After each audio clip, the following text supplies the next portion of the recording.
The safety of women and girls and discussions surrounding violence and harassment towards women have not stopped since the death of Sarah Everard.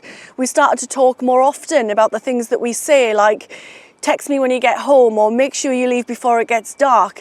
We started to realise that being afraid was normal to us. Like right now I'm reporting from the average street in Gateshead, but earlier today I did my reports from home because I didn't feel like it was safe enough to be out reporting on the streets alone when it was still dark. Now women seeked reassurance after the death of Sarah Everard. They wanted the government to do something to make sure streets were safer.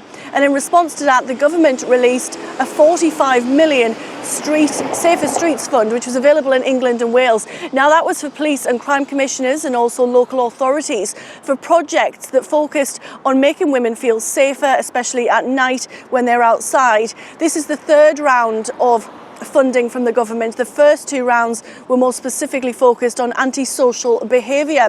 Now Northumbria's Police and Crime Commissioner Kim McGuinness put a bid in for £500,000 of this funding. She wanted it following a consultation she took out with women across the North East and found that 60% of them felt unsafe using public transport at night. Now the bid was backed by all local councils and also transport companies like Arriva, Stagecoach and Nexus. We still don't know if that bid was successful, but I did speak to Kim McGuinness about Sarah Everard's death and what that meant for the North East. There's always been violence against women and girls, and certainly in the aftermath from the Sarah Everard, when she first of all disappeared and then we found out she'd been murdered, I couldn't stop thinking about it. My friends couldn't stop thinking about it. My family, the women that I'd speak to in the street and when I was out and about couldn't stop thinking about it and talking about it. And it brought it to the front of our minds that we've been doing this for such a long time, you know, holding our keys or wearing flat shoes or making decisions about where we go and how we get there and what's the safest route. And so it's always been critical that we get this sorted. And so I'm glad government are doing something about it, but I would like them to move quicker. And I think the other thing that's really important is it's great to have out, you know, I want that £500,000 in the North East to do these things and make these improvements.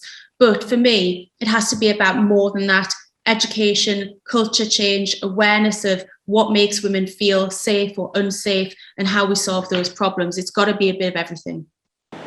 Well, the bid is yet to be accepted and the money is not in the North East just yet, but if it does arrive here, it's hoped that it will dramatically change the way women and girls feel using public transport at unsociable hours. It's worth noting that the government doubled the Safer Streets Fund from £22 million to £45 million in response to public calls to help women and girls feel safer in their communities.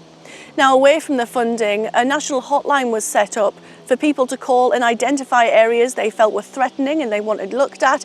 This week, a new website has been launched called Street Safe. It's a map where you can drop a pin somewhere that you want the police to take a look at. You can report anything from crime to a street light that you don't feel is working properly. You want better lighting, you want a warden. You can identify these things. It doesn't have to be a crime and police will go and take a look at it. Over the last 6 months, police forces like Durham Constabulary have carried out surveys asking what they can do to make women feel safer. It certainly has started a conversation. Since the death of Sarah Everard, we are talking more than ever about the safety of women and girls. The conversation will be ongoing and we do hope that it will save lives.